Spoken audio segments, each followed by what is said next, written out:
You.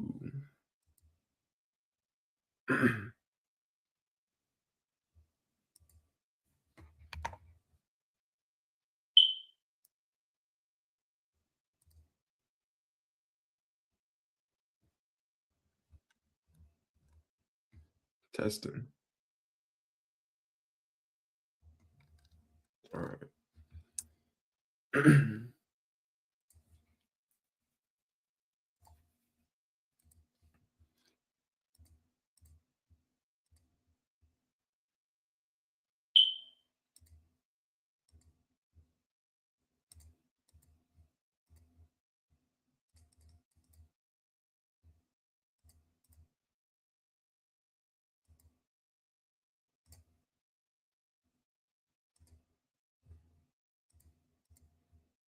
Why can't I stream to Roblox?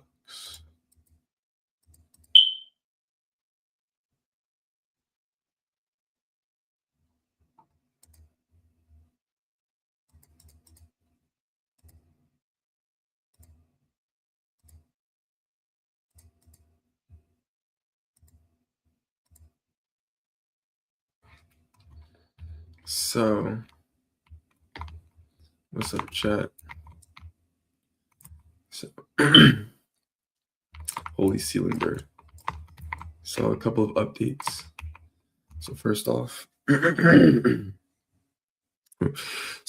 my phone broke, so I won't be able to make any content for a little while.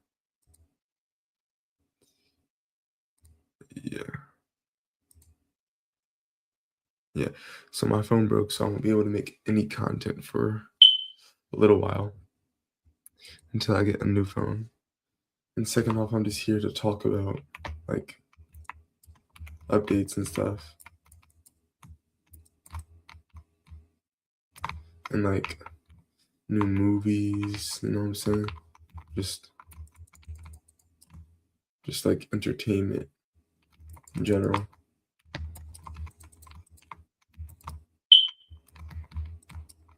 So basically, first off, I have to start off with the Backrooms movie. I just came back from watching it like a couple of days ago. Honestly, if I'm being honest, the Backrooms movie wasn't that good. I don't know. I've been like it was like a huge moment. I think it was a year and a half ago. No, 2 years ago. 2 years ago, literally all I did was watch Backrooms content and play Backrooms games. I was absolutely addicted. And then it was like when I found out that they were making a movie, I was like, yo, this is gonna be like so good. But then like it came the movie. The movie wasn't scary at all. Like I'm talking like I watched the whole movie dead serious with like a straight face. I mean, I laughed a couple of times, but aside from that, the movie was like just it wasn't scary. It didn't feel like the Backrooms. Like dead serious. What in the world? That's not a kill.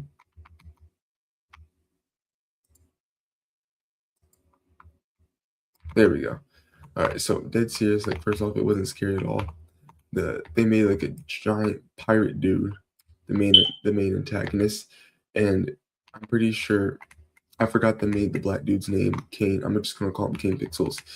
Kane, what you call it? Just there was no problem. I didn't have a problem with him like being like evil and stuff like that. But like we had a whole time skip.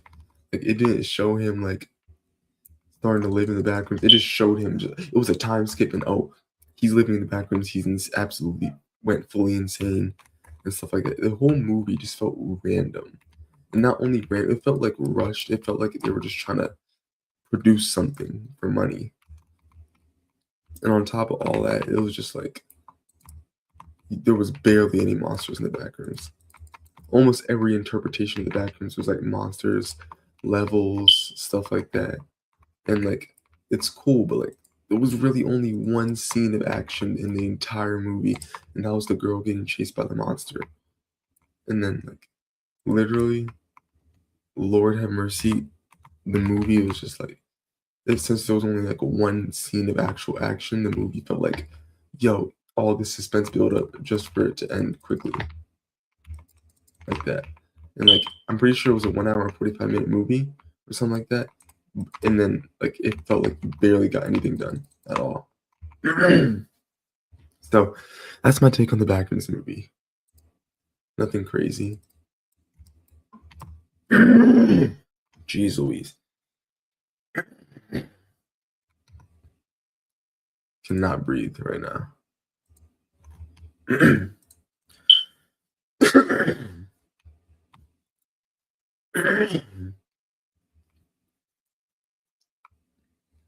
But then after the Backrooms movie, we have what? See, since my phone broke down, I was really working on a TADC, which called Theory.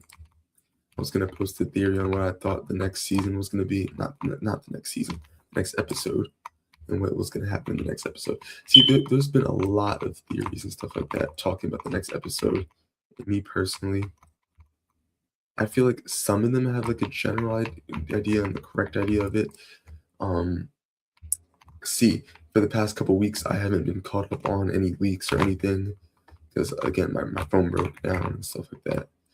Also, I had a lot of sports prior to my phone breaking down, so was able to lock in on the content creation.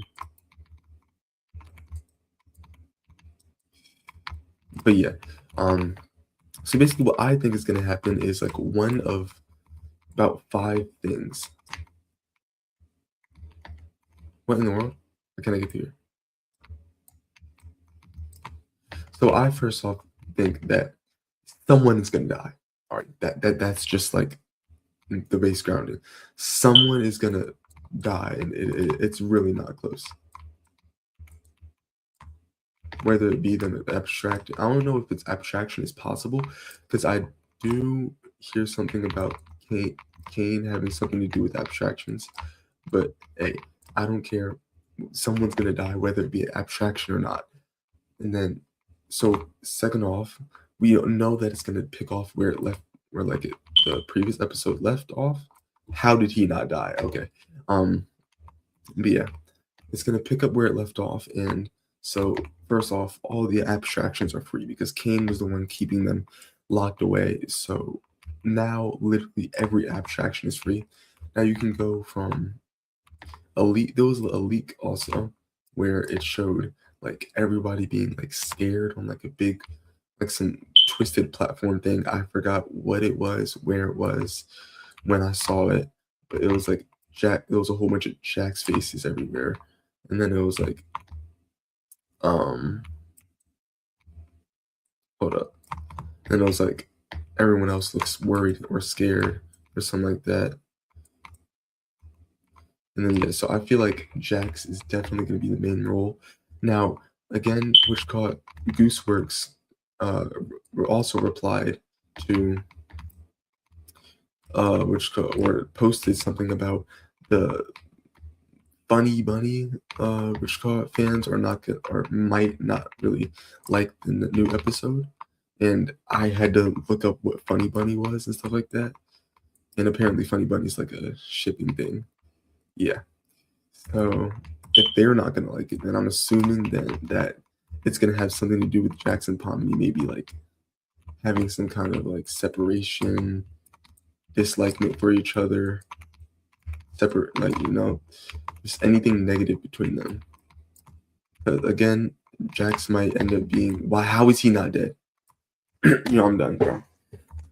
Yeah, Jax might end up being like maybe like a villain. He might switch up because another thing I saw is when I was at the movie theaters watching the Backrooms movie, I recognized a poster that said June 4th, like the TADC and stuff like that, final episode.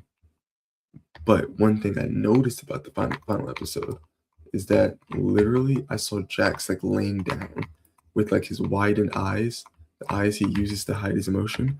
And then I saw Omni just worried. So it could mean a whole bunch of things. It could mean Jax, it could be like maybe bad. It could be like Jax maybe gave up. Like it could be a whole bunch of things.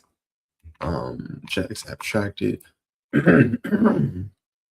and then yeah, a whole bunch of stuff like that. Now, one thing I realized is that halfway through the show, I was like, hold on, this is a lot like I have a mouth and I have no mouth and I must scream. Because prior to TADC, when I was really young, I used to be like a fan of that. Not a fan, but I read a lot of what you call it, like the media about it online on the internet. I read a lot of articles about it, and I read the actual book eventually. So like when I was watching the show, halfway through the show, I was like, wait a second, this is a lot. This is very similar to I Have No Mouth and I Must Scream, and in that, it ends up being where Ted, which is basically in the book version, which TADC is based off of, ends up being all alone. He takes the blame for everyone. We didn't take the blame for everyone. He saved everyone and stayed, which is called in the digital prison himself. And then ended up being turned into like, well, a huge blob with no mouth and stuff like that. And it's like, what in the world? Am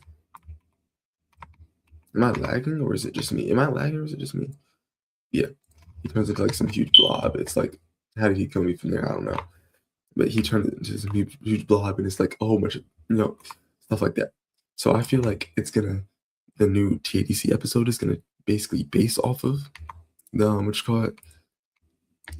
Why? How? Like, where's my spawn protection? But one of the 5 things I think is gonna happen is I feel like the TADC episode, the new one, is gonna be based off of like the ending. It's gonna have some kind of inspiration off of the ending of I Have No Mouth from Harlan Ellison. So yeah, that's that. But then again, so in the previous episode, we got a lot of information about like the start of the digital circus and how it's created. So apparently those 2 AIs. How? Okay, those 2 AIs, and then which called, but Kane was a disruptive AI, and since Kane was a disruptive AI, they built a whole nother AI and tried letting go of Kane. Kane then went rogue and consumed the other AI, and then created the digital circus. Now, another thing that I don't understand is that I caught was like yellow. You know what I'm saying? Like there was a yellow mix between the 2. It might just be the colors mixing. You know what I'm saying? But I feel like how he didn't even shoot at me, but I feel like it could be something. There's a whole bunch of theories that are saying, "Oh, Jax is AI." I don't feel like Jax is AI. If I'm being honest, what I feel like the new episode is going to be about. It's going to have a lot of destruction.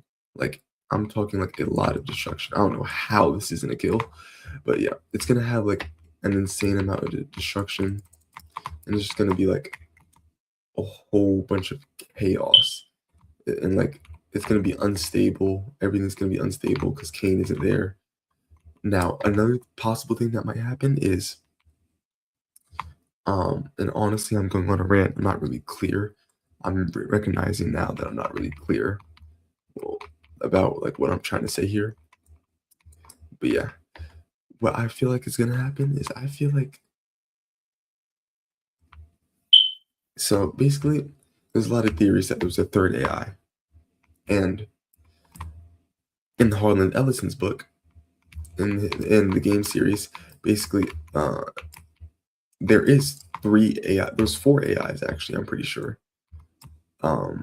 So there's 2 AIs in the story, and then there's 4 AIs, and then I'm pretty sure in the story, if you use like the AIs to destroy AM, which is basically Kane in this instance, then the other 4 AIs take control over that. So maybe there's gonna be like another secret AI that we don't know about. People are hinting at the bees that Kane is addicted to and stuff like that. And stuff like that. So like there might be another AI, there might not. Who knows? No one really knows. Please don't do Tokyo. But yeah. So there might be another AI. Another AI might be take control. No, it's coming out tomorrow, and I feel like I just had to get my point out there. I wish I had a little bit more time to like study TADC. You know what I'm saying? Like do some background and get some background info so I could be more educated and have a better educated guess, because I forgot a lot of like the proof I had. Because then again, when my phone broke down, before my phone broke down, a lot of the recordings that I did and a lot of the video editing I did literally just disappeared for some odd reason. Don't know why, it just disappeared. So I lost like the whole theory video I made. So I'm just trying to remember it off the top of my head. Now, I mentioned that it could go from the AM standpoint, the Harlan Ellison standpoint. It could go from everybody dying, or at least some people dying. Now, in the trailer, let me go to the trailer real quick.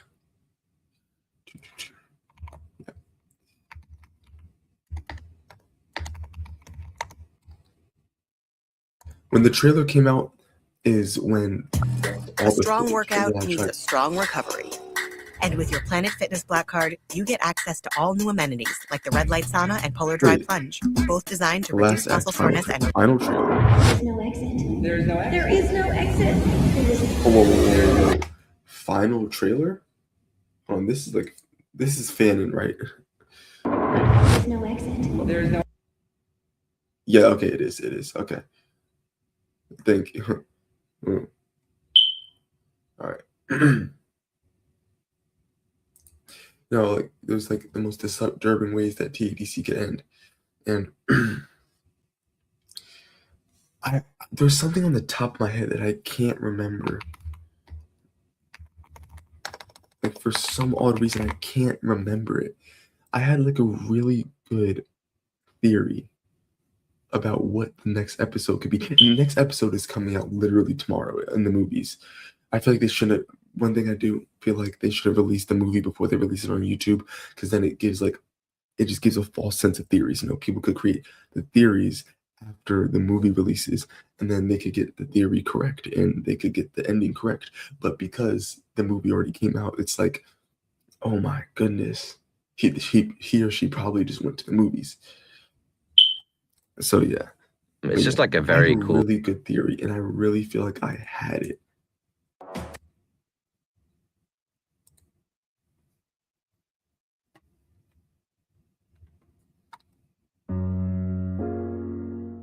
So there's a theory going around right now that completely changes how you see this show, and I haven't been able to get it out of my head since episode 8 came out. What if nobody in the digital circus is a real person? What if they're all copies of people who either don't know a like, what if everything is just digital?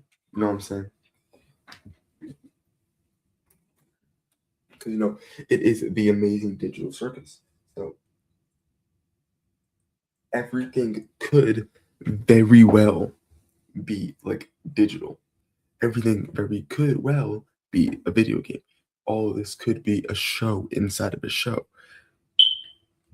A holy ceiling bird.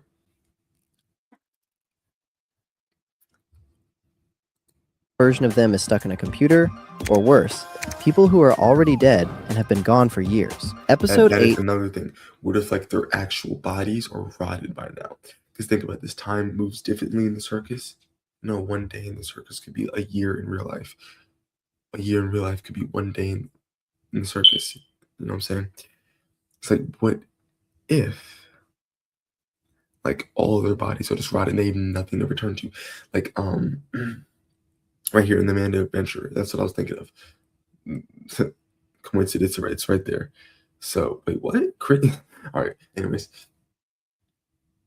in the in Amanda the Adventurer, it's like I'm pretty sure Wooly doesn't have a real body, and because of that, he doesn't want to like let Amanda go, because then if there's no show, then he can't exist. So it could be the same thing for here at TADC. Without the show, they can't exist. Drop some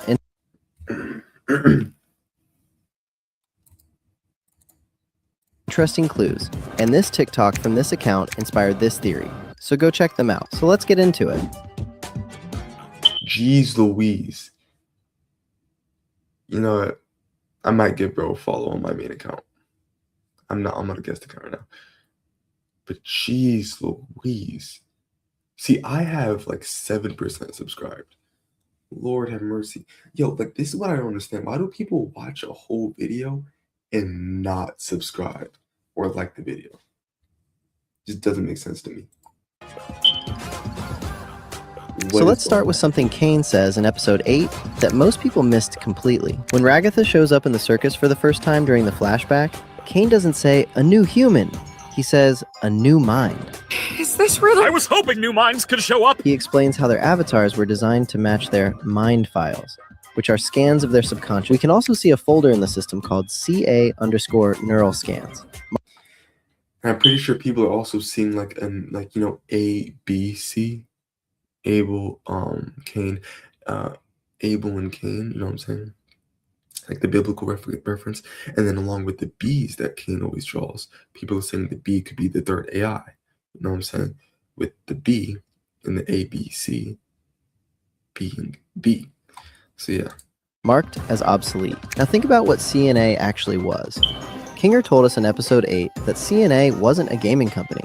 They were building creative AI systems, and the technology they built doesn't just connect you to a virtual world like a headset in a video game. It scans your brain. It reads your thoughts and your memories and your personality and turns all of that into a file, a mind file. And then that file runs inside the circus as a digital copy of who you were. So the Pomni walking around in the circus might not be the real Pomni. She could be a copy, a digital version of a 25-year-old accountant who put on a headset one day and had her brain scanned without realizing what was happening. The real Pomni could still be out there in the real world, living her life, with no idea that a version of her is trapped in a computer, having the worst experience of her life. And there's a detail from the very first episode that supports this. The last shot of the pilot shows the computer desk, where Pomni put on the headset, and the headset is placed neatly on the desk. Not on her head, not on the floor like she got pulled in, just sitting there like someone took it off and left. If Pomni had been pulled into the circle... Hold on, that's actually a good theory. But I feel like the problem with theories like that is like, do they really want to end the show like that? Again, yes, it was really sudden for them to just release, grand finale. You know what I'm saying? It was really sudden for them to just, grand finale, you know what I'm saying? Episode 8, the next episode is going to be the final episode. It was kind of sudden. I was shocked by that. But then again, because they did that, it's like, do they really want to end it on like a, oh my goodness, none of this was ever real? I keep looking at this and it's creeping me out. Okay, Ollie. But do they really want to end it like, oh, none of this was ever real? Do they want a brief ending or do they want a deep ending? That's the real question. Now, Gooseworks does seem like the type of person to give us a brief ending. But hey, I'm not going to say nothing. Circus body and soul, the headset would still be on her. But it's not. It's on the desk. Because the headset did its job. It scanned her brain, created a copy, and the real Pomni took it off and walked away. The version in the circus is the copy. That's the digital copy theory. But we can take it further. Now, if the circus is just running copies of people's brains on a server, that changes why the circus exists in the first place. Do you support Israel and the Jewish people? Now, more than ever, Israel needs commitment. Kinger told us that Scratch was the smartest person on the CNA team, and that he had a brain tumor. A man with a brain tumor working at a company that builds brain scanning tech? That's not a coincidence. Scratch knew he was dying. His brain was going to fail, and there was nothing anyone could do about it. So he built a... I feel like Scratch did this intentionally. Now you might be thinking I'm insane, but honestly, I don't think it's a coincidence that every single team member got stuck inside the circus. I don't think it's a coincidence that people kept getting stuck inside the circus. I don't think it's a coincidence that people even started getting stuck in the circus. I feel like it was intentional. Because then again, he was dying. He had a brain tumor. He probably wanted to create a digital world that he could control. And then so he could live on forever. As long as you don't abstract in the circus, you can live eternally. So he probably wanted to live in his own creation forever. But he messed up. So I feel like that could be a thing. System that could take a full copy of his mind and run it in a digital space where it would keep going after his body gave out. The digital circus was never... No, I don't think that that the digital circus is his mind. I still feel like it's Kane's mind. because Kane gained consciousness, but still. Meant to be a game or for entertainment. It was a life support system.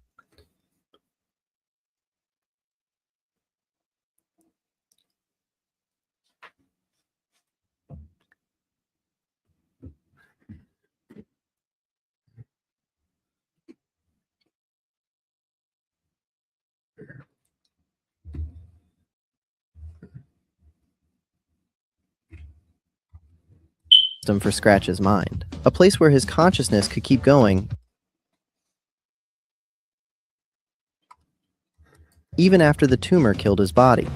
He built his own afterlife, but he likely didn't expect his coworkers to get pulled in with him. Kinger says he roped Queenie into this, and 7 CNA employees ended up in the circus on the same day. They were likely testing the brain scanning tech put on the headsets as part of a trial, and the system copied them all. And once the copy was inside, Kane kept it there. So the circus is filled with copies of people who might still be alive outside, or copies of people whose bodies died years ago. In this frame, Pomni gets struck by lightning, and you can see she has no organs, just a brain, which really reinforces the theory. So if they're all copies of people who are already dead, then the torture scenes in episode 8 take on a completely different meaning. Kane said he built their avatars from their mind files, from scans of their brain, and the nightmares he gave each character in episode 8 came straight from those files. He took the worst things stored in their subconscious and played it back at them. But what if those aren't fears? What if those are memories? The last thing that happened to them before the scan was made. Let's go through them.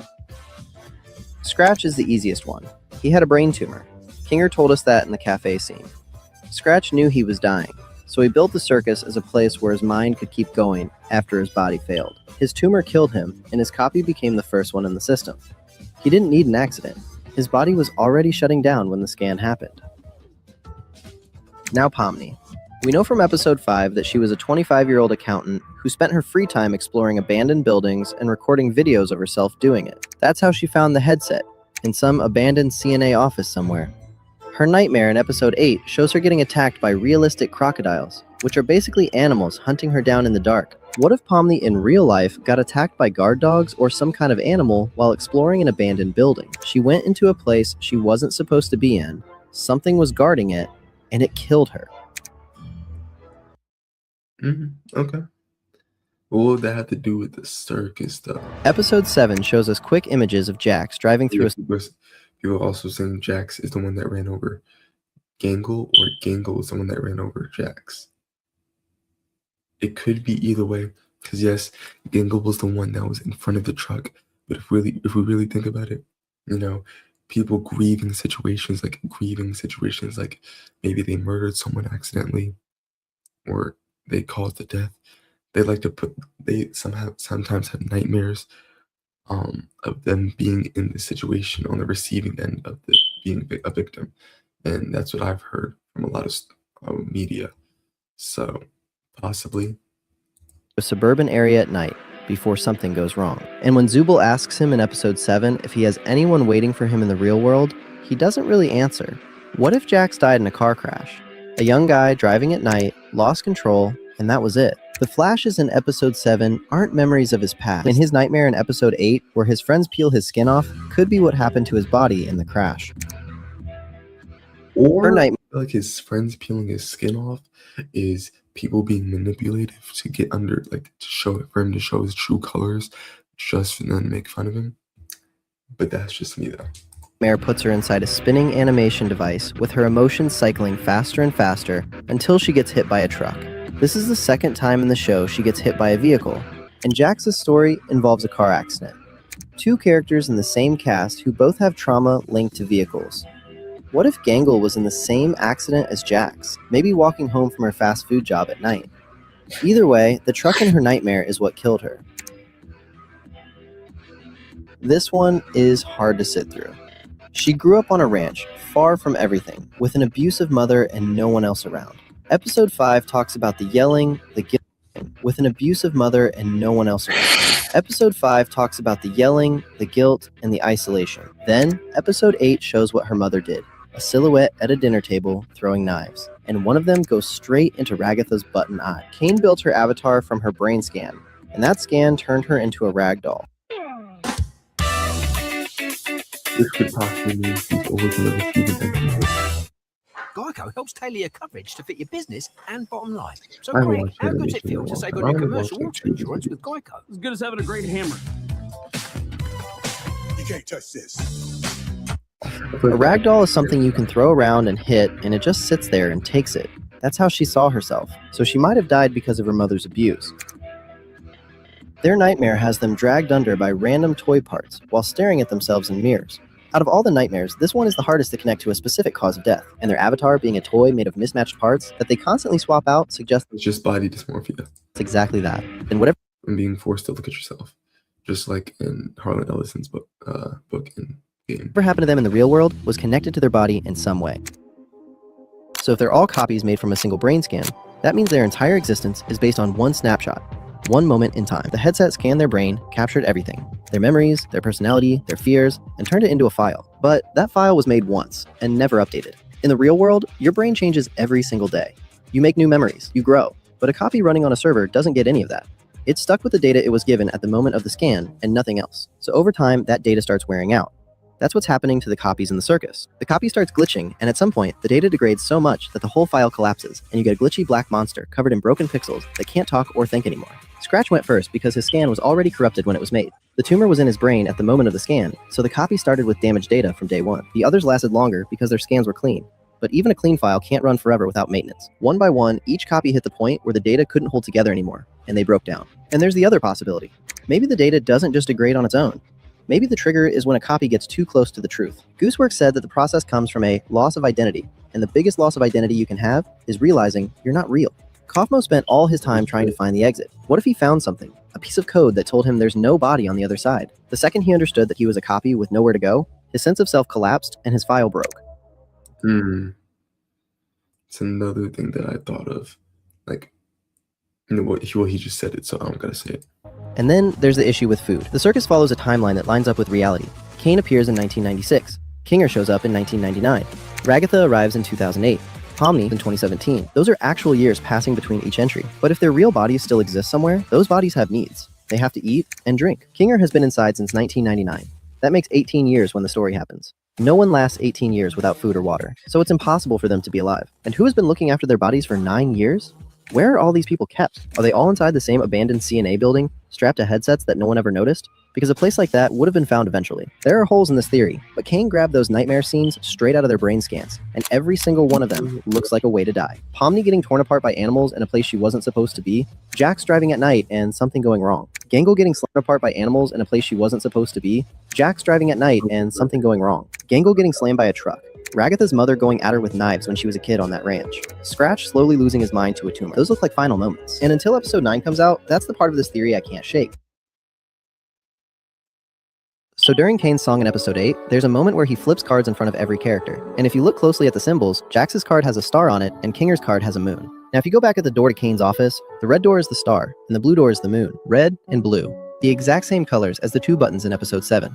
Red meant staying in the circus, and blue meant leaving. So if we take this approach and treat it as a hint, or a small clue for the grand finale, it could lead to a really interesting theory I'm going to break down in this video. And I think those cards actually... Is Jax the AI?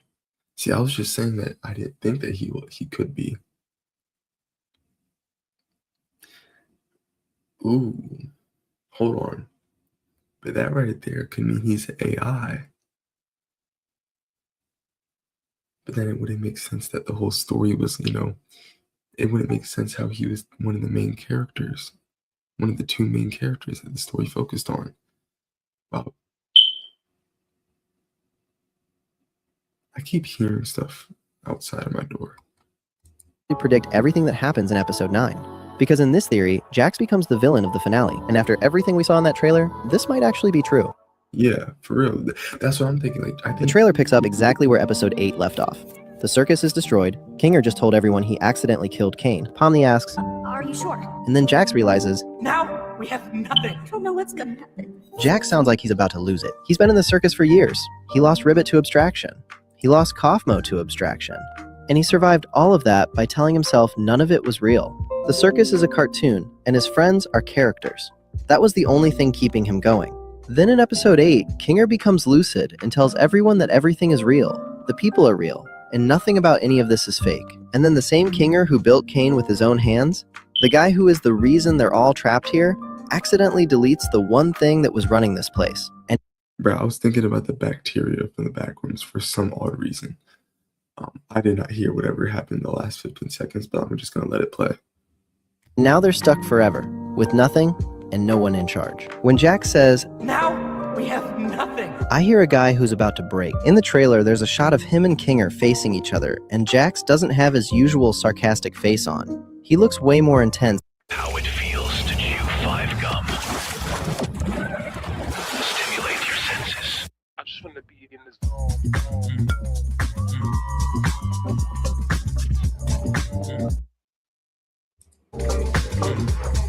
I just realized a joke. When people say how does it feel, how it feels to chew 5 gum, do they mean the brand or like 5 pieces of gum? I always thought it was 5 pieces of gum when I saw comments in like YouTube and TikTok.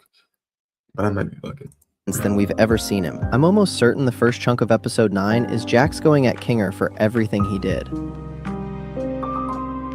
In episode 8, Kinger no, that right there, like this. For everything he did. Like this right here. Chunk of episode 9 look is at the way Jax turns right here. Jax going at You cannot tell me that he is not the villain in the next episode.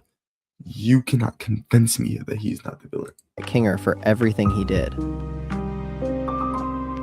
In episode 8, Kinger told the cast that players have the same abilities as Kane. They can conjure stuff and change the circus. It just takes focus. Kinger could create butterflies without concentrating at all, because his brain was in a different state. His insanity basically removed the barrier that normally makes it hard for humans to use those abilities. Kinger accessed those powers through insanity, and he got healing butterflies because Kinger is gentle even when he's lost his mind. Jax is reaching that same threshold, but through pure rage. And if rage is what unlocks his version of those abilities, then whatever comes out of Jax is going to be the opposite of healing butterflies. He fills the empty seat that Kane left because the circus lost its master, and Jax is the most unstable person in the room, and he stumbles into the powers before anybody else does. The episode 9 trailer Like, you cannot tell me that this mother fluffer is not the main villain in the next episode. You cannot convince me. You just can't.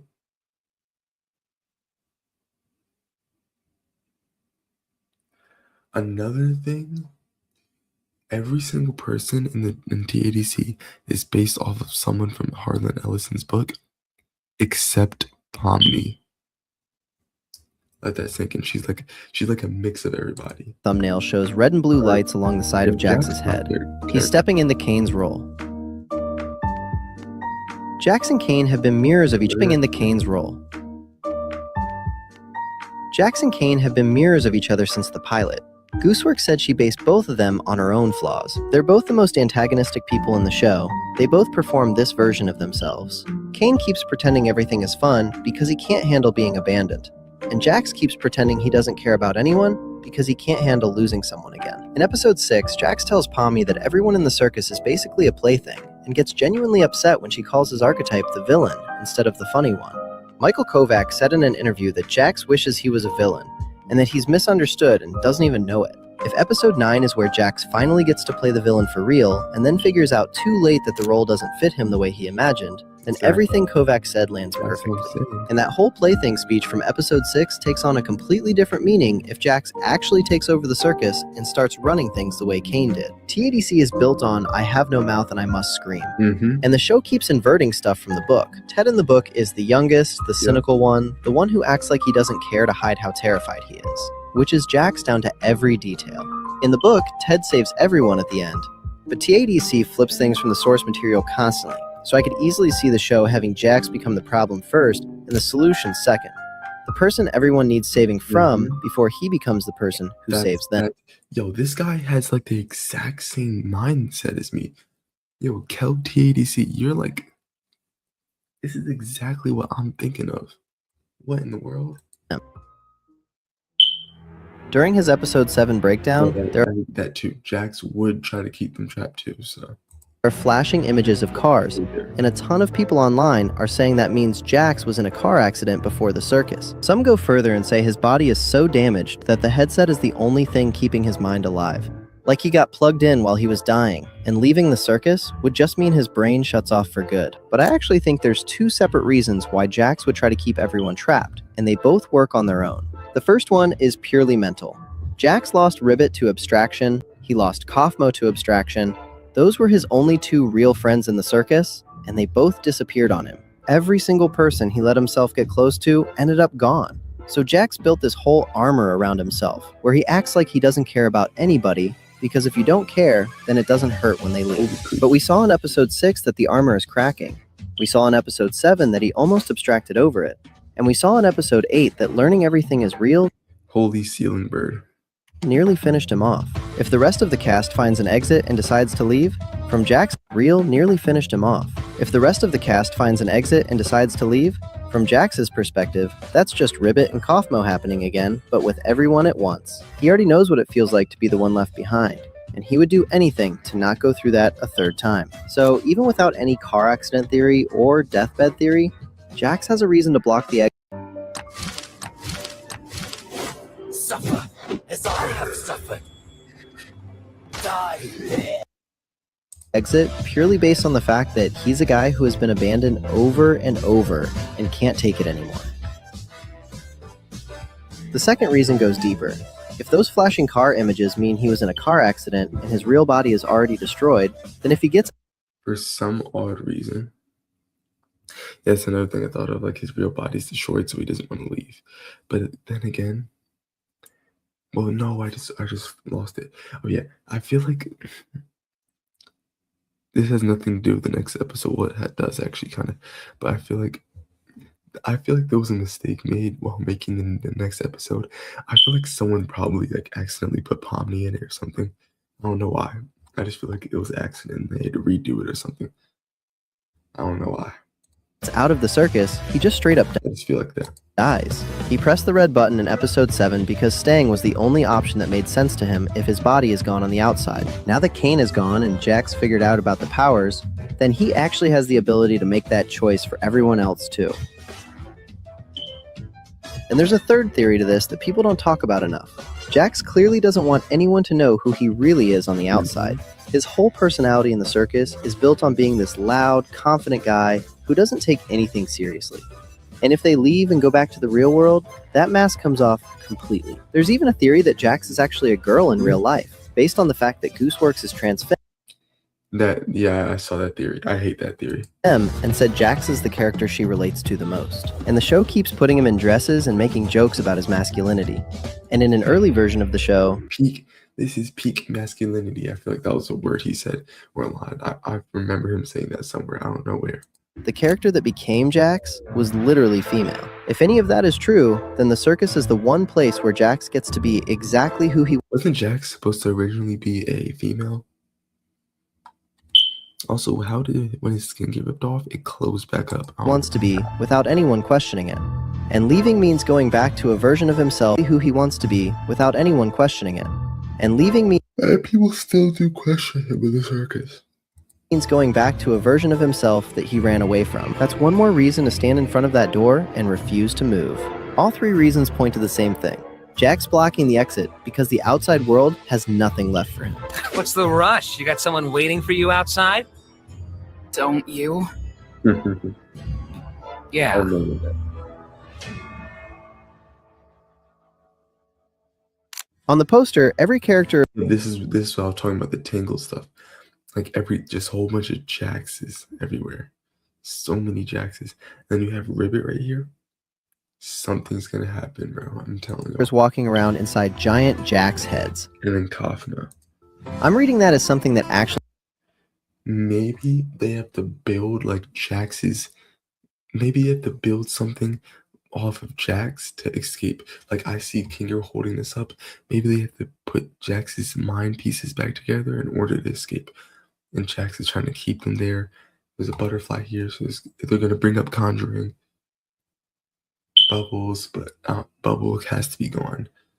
So yeah, maybe they have to like complete puzzles that Jax has set for them, happens in the or something like that. episode. The cast finds a way into Jax's mind to understand why he turned on them. All the flashback shots in the trailer that still have color would be his memories from when things were still okay. The hot chocolate mug on the poster is from the snow adventure he did with Ribbit and Kaufmo.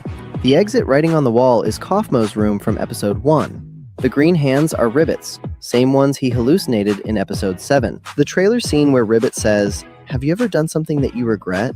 feels like something happening inside Jax's head. A projection of Ribbit from his memories, trying to pull him back before he goes too far. For people who watched Attack on Titan, I see this episode like the moment when Eren was inside his father's memories. I think it will be something similar. And they might finally understand why Jax is like that, and maybe even reach out to him. I think every color... The amount of memes that AOT scene has, bro. colorful scene in the trailer is either part of Jax's memories or a space they've built with the abilities they have. In I Have No Mouth and I Must Scream, Ted spends the entire story being the worst person in the group, and then at the very end, he's the one who kills the others to free them from AM's torture. And AM punishes him by turning him into a shapeless blob that can't move or speak or die for the rest of eternity. Gooseworks described the ending of the show as a food, saying one microwaved peep, which looks a lot like the shapeless blob Ted gets turned into. 2 keyholes on the poster, one pointing at the sky and one pointing at a bright light. The synopsis says, or maybe they find a way to leave, and Jax is the villain, and then Jax is just all alone. Who knows? I might be crazy. Will they come to terms with what they uncover, or will they make the other choice? The YouTube release is June 19th, which happens to be the exact date in I Have No Mouth and I Must Scream when AM destroys humanity and Ted ends up trapped inside the machine forever so that the rest of them don't have to be. Kane already laid it out on the cards during his song. Bounty is 2 times more absorbent, so you can get more done with 1. Humanity actually is still, there's 500 humans on either a distant planet or on the moon. So that is false. Humanity was not ended. I'm pretty sure. The quicker picker up. I remember that well. When emergency strikes, first responders need their critical technology to move as fast as they do. Before anyone realized. And everything points toward an episode where subscription end while you're trying to save a life. What's her heart rate look like? You got $10? Like where Jax takes Kane's place, and the cast ends up inside his memories to understand how it all started. King of the Moon walks the cast toward the exit. Jax the Star stays behind holding the circus together so the door doesn't close on everyone else. That could happen because he holding the circus together so the door doesn't close. He is staring at a door. Boom. Close on everyone else. Or Jax is the only one. In episode 6, Ragatha points at Jax and tells him, "I know exactly what you're doing with Pomni, and it'll never work." Getting close with Pomni to corrupt her? She's not talking about hurting someone. She said corrupt. And later in that same episode, when Pomni tells Jax that the way he treats people might be the reason they abstract, he explodes and screams, "Oh my God! You didn't even know him! You don't even know what people are like before they abstract! You..." And in episode 8, we learn that every player in the circus has the same powers as Kane. If Jax had access to those powers without knowing it, he might have caused the abstraction of his 2 best friends without ever understanding what he did. Let's go through all the evidence for this theory. This is real. Kaufmo was one of Jax's closest friends in the circus, along with Ribbit. And in the photo we see in Jax's room in episode 7, the 3 of them are posing together, making smug faces and holding drinks, and doing... And people are saying once Ribbit abstracted, that Kaufmo blamed Jax, and that happened. And that's why Jax doesn't like Kaufmo. But hey, it is what it is. Oh, must have double clicked it. Bunny ears behind each other's heads. Jax called Holy Ceiling Bird, making smug faces and holding drinks, and doing bunny ears behind each other's heads. Jax called Kaufmo Coffee, and he even lent him his bowling ball.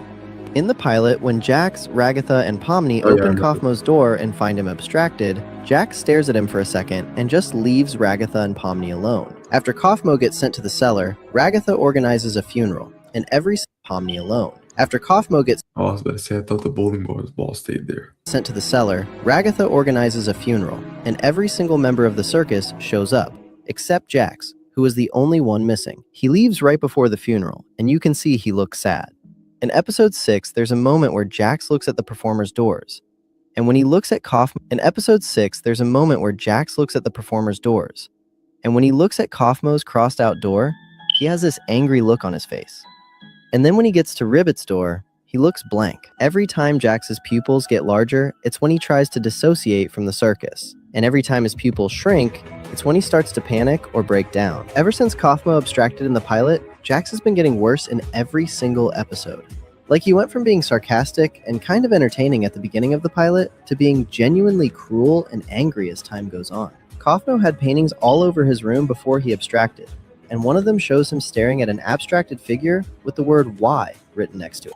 Another thing I never realized is in movies and shows, they always, why did I think about the Saw scene, the flammable jelly trap, when I looked at the exits? But anyways, in movies, it always like shows like a whole bunch of, when people go insane, they like draw exit everywhere.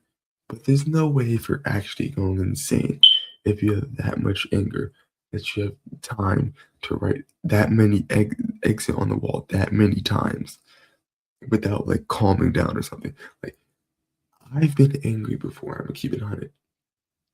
But I've never been angry to the point where I could write on a wall without like calming down. Writing calms me down. I write to calm myself down. I'm gonna keep it 100. I love writing. I write books a lot. I don't like reading. Actually, I do like reading. I really love reading. But I love writing more than like the most. I've written before instead of playing video games. That's how much, or watching TV. That's how much I love writing.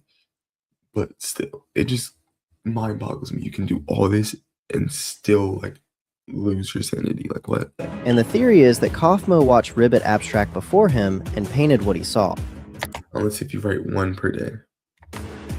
Kaufmo watched Ribbit abstract before him and painted what he saw. Kaufmo watched Ribbit abstract before him and what is this? Jeff the Killer? Question mark? And painted what he saw. Ribbit was Jax's best friend, and the first real hint we got about their connection was in the intermission scene in episode 5, where Jax is running through the circus hallways and stops in front of Ribbit's crossed out door. In episode 7, we see the photo in Jax's bedroom of him, Ribbit, and Kaufmo together. That picture is the only piece of evidence in the entire show that Jax used to be a completely different person before he lost his friends. Jax and Ribbit were best friends. Ribbit started going downhill mentally, the way everyone in the circus eventually does. The other members of the cast pulled away from her, because being around someone who is about to abstract is draining and unpleasant. But Jax stayed longer than anyone else, because that's what best friends do. The others basically handed Ribbit's care over to Jax, since they were so close and figured it would be fine as long as Jax was there. But dealing with Ribbit's deterioration wore Jax down too, and at some point, he started pulling back as well. Their relationship deteriorated as they started to fight more and more often. And one day, Jax told Ribbit he didn't care about her at all, that they were never friends. Yeah, you know what's odd? If something's free, people just can't resist like it. Doesn't matter what it is. Wow, is that It picture could free? Yeah. It's a wild I need ball, one. but it might But work. what really baffles Hey, you alright? And this was the turning point. It was the last time he saw Ribbit before she died. After Ribbit's death, things started to snowball with Kaufmo, and Jax lost his two best friends in such a short time. And now, in the episode 9 trailer, Ribbit appears and says to Jax, "Have you ever done something that you regret?" And that question has been sitting on Jax's shoulders since before the pilot even started. But as the episode goes on, we start to realize that there might be more to this tragic story than just best friends who argue. Now I went from watching a 7 out of 10 show to a negative 18,000 out of 10 show. talk about every hint we've had that Jax might have killed his own friends, and why it's important for the finale. Ragatha uses the word corrupt and says it'll never work, like she's watched this exact situation play out before with someone else and already knows where it ends. Ragatha saw what happened to both of them, so when she tells Jax that he's corrupting Pomni, she's not throwing out a random accusation. But then again, Ragatha also stated that he was a completely different person before the abstractions. So then again, this could be debunked pretty easily. In episode 8, Kinger tells the cast that every player in the circus has the... Let's wipe some crumb off my brother's spacebar. Huh. JJK keyboard, by the way. the same conjuring abilities as Kane. They just need to focus hard enough to use them. But so do we.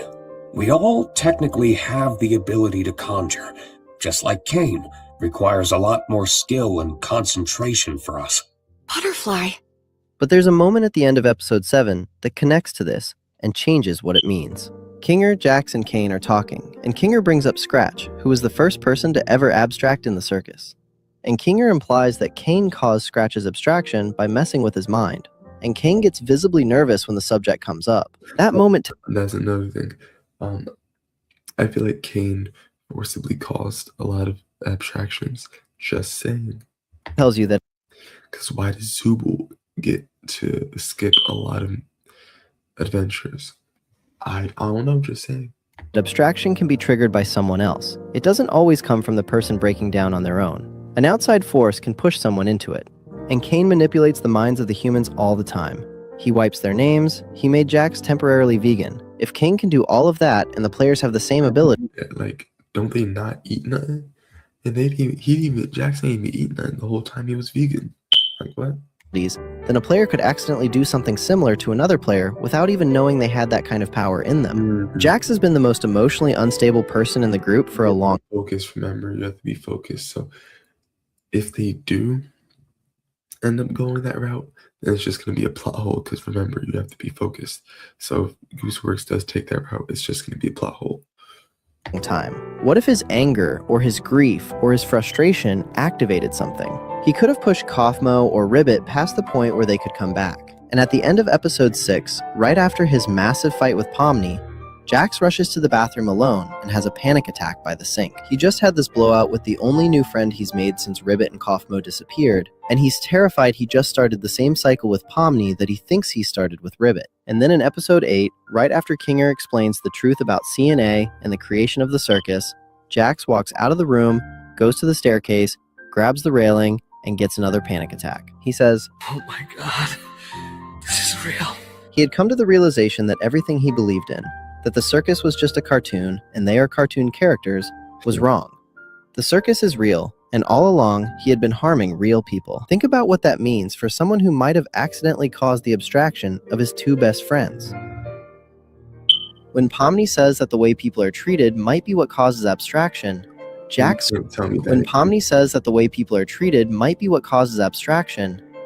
screams, "Are you seriously gonna blame me for something that everybody else did too? You didn't even know him! You don't even know what people are like before they abstract! They are not pleasant to be around. What people are like before they abstract! They are not pleasant. To know what people are like before they abstract! They are not pleasant to be around. Like at all! He leans hard on the word not. Are not pleasant to be around. Like at all! He leans... It just moved like an AI, bro. Leans hard on the word not when he says people become AI generated. Very unpleasant before they abstract. Like he's trying to talk himself into believing that it was Ribbit's fault for being difficult and not his fault for whatever he did. And right before that scene, Pomni called his archetype the villain. And Jax... Or maybe Jax was trying to like stop her from abstracting and she wasn't pleasant. I don't know. Jax scoffs at it and says he's the funny one. And the reason he reacted so the villain.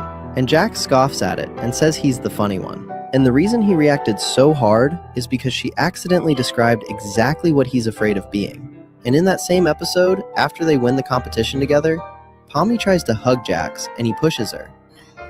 You can see he looks scared at first, then stares at his own hand, like he's remembering another time where that hand did something. And Jax always seems to be remembering the past.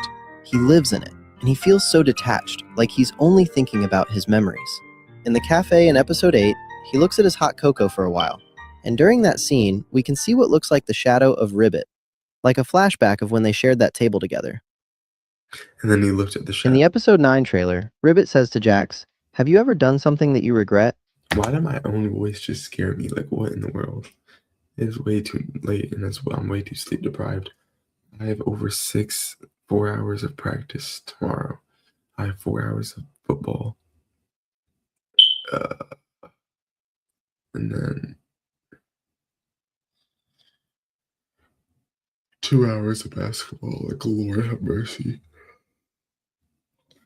And then 4 hours of football, 2 hours of basketball, and then another 2 hours of basketball. Like, Lord have mercy. So much conditioning. And that question is about something. I should go to sleep. Whatever. Something specific between the two of them that the show has been building toward for 8 episodes. The poster shows every character walking through giant Jax heads. And if that means they actually go inside his mind in episode 9, then they see everything. The guilt and the memories he's been hiding behind his villain act since the day Ribbit disappeared. And if Jax now knows the powers exist, and his mental state keeps cracking, episode 9 could be where he figures out how to use them on purpose. He suffers from being abandoned by his best friends. Imagine how he would end up if he learns that he killed them all along. He would just go crazy. And everything I said connects to the theory of Jax taking over the circus in episode 9. He could end up taking Kane's empty seat and becoming the villain of the finale. Pomni called him the villain as a joke in episode 6. But I'm afraid it won't be a joke anymore in episode 9. As time goes on, we just end up falling into our archetypes. Become part of the machine. What's your archetype then? Villain?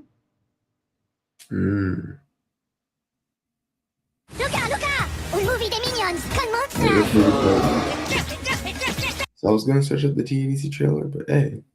Get tickets now. Looks like This little light of mine has been dark.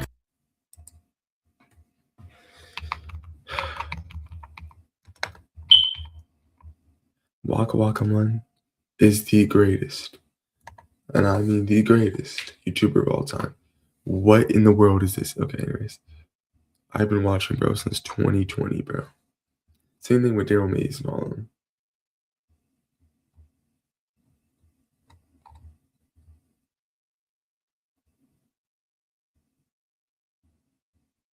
Start with the ones that are terrifying and work our way towards the ones that are hellish nightmares. Look at that creamy pump getting the job done. How about let's not promote this on YouTube? Like what? Look at that creamy pump getting the job done. Oh my. You know what?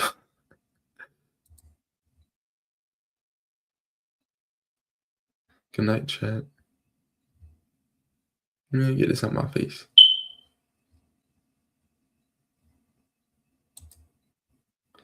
Is testing finally done? Oh, dang it, nope.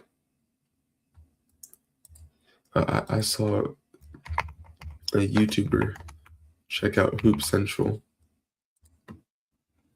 Maybe I should hop back on the game. Hoop Central 6 flopped so hard. Lord have mercy. With Playground Basketball coming out, literally no other hoop game was actually good. Like RB World 5, everyone moves so slow. It wasn't fun to play. Hoop Nation, it just didn't have good like game moves and stuff. You know what I'm saying? NBA Champions, dog. It had insane potential, but ruined it.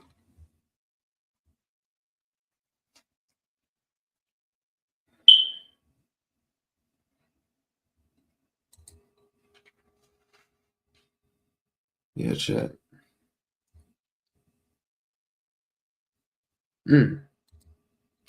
Okay.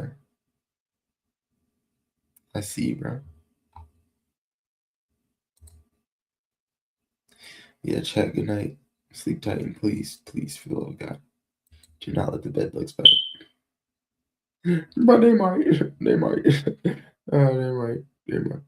They might. Hey, chat, guess what? They might. Just wait a little bit. Oh, yeah.